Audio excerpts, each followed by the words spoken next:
Good morning बच्चों। कैसे हैं आप लोग? उम्मीद करो सब अच्छे होंगे, स्वस्थ होंगे और मन लगाकर पढ़ाई भी कर रहे होंगे। तो बच्चों, आज हम लोग जो पाठ पढ़ने जा रहे हैं वह पाठ 10 है, जिसका शीर्षक है माँ। तो यहाँ पे जो आप लोग माँ शीर्षक देख रहे हैं वो जो राम प्रसाद बिस्मिल है, उनकी माता के बारे में यहाँ पे दिया गया है। तो राम प्रसाद जो बिस्मिल थे वे भारत के अमर क्रांतिकारियों में से एक थे। ठीक है। 11 वर्ष की उम्र में माताजी विवाह कर शाहजहांपुर आई थी। तो उनकी जो माताजी थी वे 11 वर्ष की उम्र में ही उनकी शादी हुई थी और वे विवाह करके कहाँ आई थी? शाहजहांपुर में आई थी। उस समय वे एक नितांत अशिक्षित ग्रामीण कन्या सदृश थी। शाहजहांपुर आने के कुछ दिनों बाद ही दादाजी ने अपनी छोटी बहन को भी अपने पास बुला लिया। उन्होंने ही माताजी को गृह कार्य की शिक्षा दी। थोड़े ही दिनों में माताजी ने सब गृह कार्य समझ लिया और भोजन आदि को ठीक ठीक प्रबंध करने लगी। तो पहले जो कन्याएं होती थी, जो महिलाएं होती थी, उनकी जो विवाह है बहुत ही कम उम्र में हो जाती थी। तो यहाँ पे जो राम प्रसाद बिस्मिल है, तो उनकी माताजी जब 11 वर्ष की थी तभी उनका विवाह हो गया था और वे ग्रामीण कन्या थी जिन्हें लिखना पढ़ना नहीं आता था। मेरे जन्म के 5 या 7 वर्ष बाद उन्होंने हिंदी पढ़ना आरंभ किया। तो वे जब 5 या 7 वर्ष के हुए तब उनकी माताजी हिंदी पढ़ना शुरू की। पढ़ने का शौक उन्हें स्वयं ही पैदा हुआ था। मोहल्ले की संगी सहेलियों ने ही उन्हें अक्षर ज्ञान कराया। तो उनकी माताजी को पढ़ने का जो शौक है उनमें खुद से हुआ था और अगल बगल की जो उनकी संगी सहेलियां थी वे उन्हें अक्षर का ज्ञान कराती थी। इस प्रकार घर का सब काम कर चुकने के बाद जो भी समय उन्हें मिल जाता उसमें वे पढ़ना लिखना करती थी। कठिन परिश्रम से थोड़े ही दिनों में वे देवनागरी पुस्तकों का अवलोकन करने लगी। मेरी बहनों की छोटी आयु में माता जी ही पढ़ाया करती थी। तो आप लोग जानते हैं कि बच्चों का जो सबसे पहले विद्यालय होता है उनका घर होता है और उनकी माता उन्हें पढ़ाती है। जब मैंने आर्य समाज में प्रवेश किया तब से माता जी से खूब वार्तालाप होता, लेकिन अब उनके विचार भी कुछ उदार हो गए थे। यदि मुझे ऐसा माता ना मिलती तो मैं भी अति साधारण मनुष्य की भांति संसार चक्र में फंसकर जीवन निर्वाह करता। शिक्षा आदि के अतिरिक्त क्रांतिकारी जीवन भी उन्होंने ही मेरी सहायता की है। जो मैजनी की उनकी माता ने की थी, यथा समय मैं उन सारी बातों का उल्लेख करूंगा। तो यहाँ पे बोल रहे हैं कि यदि मेरी माता जी नहीं होती तो मैं भी आम इंसानों की तरह, साधारण मनुष्य की तरह, जिस तरह वे अपने जीवन निर्वाह करते हैं मैं भी वैसे ही करता। लेकिन जो क्रांतिकारी की जो भावना थी, उन देश के लिए कुछ करने की जो चाह थी, वह सब उनकी माता जी की वजह से ही उनमें हुई थी। माता जी का सबसे बड़ा आदेश मेरे लिए यही था कि किसी की प्राण हानि ना हो।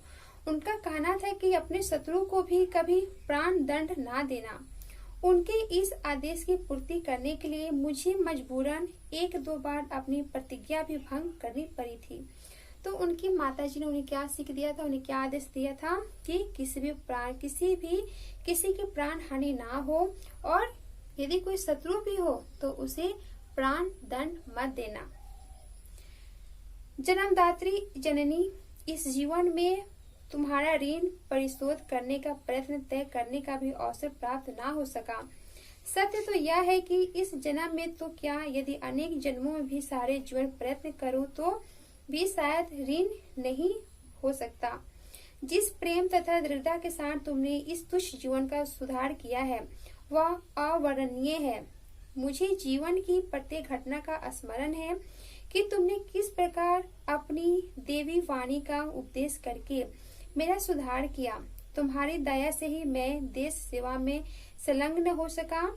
धार्मिक जीवन में भी तुम्हारे प्रोत्साहन ने सहायता दी। जो कुछ शिक्षा मैंने ग्रहण की उसका भी श्रेय तुम्ही को है। जिस मनोहर रूप में तुम मुझे उपदेश दिया करती थी उसका स्मरण कर तुम्हारी स्वर्गीय मूर्ति का ध्यान आ जाता और मैं नतमस्तक हो जाता। तो वो अपनी माता जी के बारे में बोलते हैं कि मेरे जीवन में जो भी सुधार हुआ है वह उसका श्रेय आपको जाता है। अपने माता को संबोधित करते हैं। तुम्हें यदि मुझे ताड़ना भी देनी हुई तो तुमने प्रेम भरे शब्दों में ही यही कहा कि तुम्हें जो अच्छा लगे वह करो, किंतु ऐसा करना ठीक नहीं, इसका परिणाम अच्छा ना होगा। जीवन दात्री, आत्मिक, धार्मिक तथा सामाजिक उन्नति में तुम सदैव मेरी सहायक रही। जन्म जन्मांतर तथा परमात्मा ऐसी माता दे यही इच्छा है। तो उनकी जो माता थी उनको जब डांटती भी थी तो वे क्या बोलती थी कि तुम वही करो जो तुम्हें अच्छा लगे, किंतु उसका परिणाम ठीक नहीं होगा। तो उनकी यही चाह है कि उनकी माता जो है जन्म जन्मांतर तक उन्हें वही माता मिले, ठीक है, और यही अपनी इच्छा वे व्यक्त करते हैं।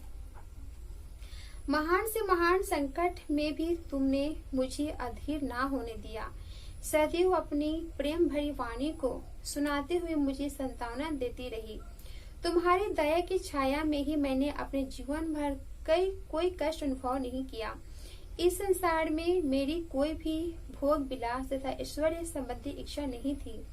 केवल एक तृष्णा है, वह यह है कि श्रद्धा पूर्वक तुम्हारे चरणों की सेवा करके अपने जीवन को सफल बना लेता, किंतु यह इच्छा पूर्ण होती नहीं दिखाई देती और तुम्हें मेरी मृत्यु का दुखद संवाद सुनाया जाएगा। माँ, मुझे विश्वास है तुम यह समझकर धैर्य धारण करोगी कि तुम्हारा पुत्र माताओं की माता भारत माता की सेवा में अपने जीवन की बलि वेदी को भेंट कर गया और उसने तुम्हारे कुल को कलंकित ना किया एवं अपनी प्रतिज्ञा पर दृढ़ रहा। तो वे क्या बोलते हैं कि तुम्हें मेरी मृत्यु की तो समाचार मिलेगी, लेकिन मैं अपनी जो मेरी जननी है, जो मेरी धरती माता है, मैं उनके लिए अपनी क्या करूंगा, अपनी जान कुर्बान कर दूंगा, जिससे मेरा जो संबंधी है, जो मेरा जो कुल है वह कलंकित नहीं होगा। वो लोग मुझ पे गर्व करेंगे कि मैंने किसके लिए अपना प्राण गंवाया, अपनी भारत माता के लिए, अपनी धरती माता के लिए मैंने अपनी जान गंवाई।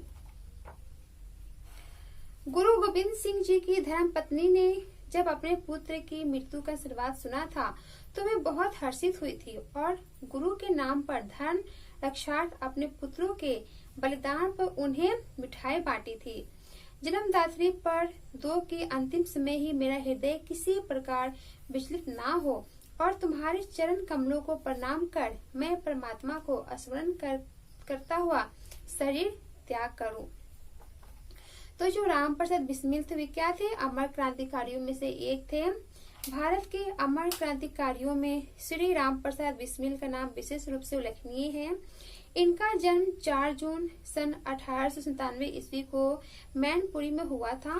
ब्रिटिश सरकार का विरोध करने पर 19 दिसंबर 1927 ईस्वी को इन्हें गोरखपुर जिला जेल में फांसी दी गई थी। क्रांतिकारी होने के साथ साथ ये साहित्यिक रुचि के धनी सफल रचनाकार थे। देश की आजादी पर लिखी गई इनकी पंक्तियां सरफरोशी की तमन्ना अब हमारे दिल में है, देखना है जोड़ कितना बाजुए कातिल में है, आज भी उतना ही लोकप्रिय है। प्रस्तुत पाठ में बिस्मिल ने अपनी माता के प्रति श्रद्धा भक्ति व्यक्त की है। तो आप लोगों ने आज ये जो पाठ पढ़ा जिसका शीर्षक माँ है, तो इस पाठ में जो राम प्रसाद बिस्मिल है वे अपनी माता के प्रति क्या करते हैं, श्रद्धा भक्ति व्यक्त करते हैं।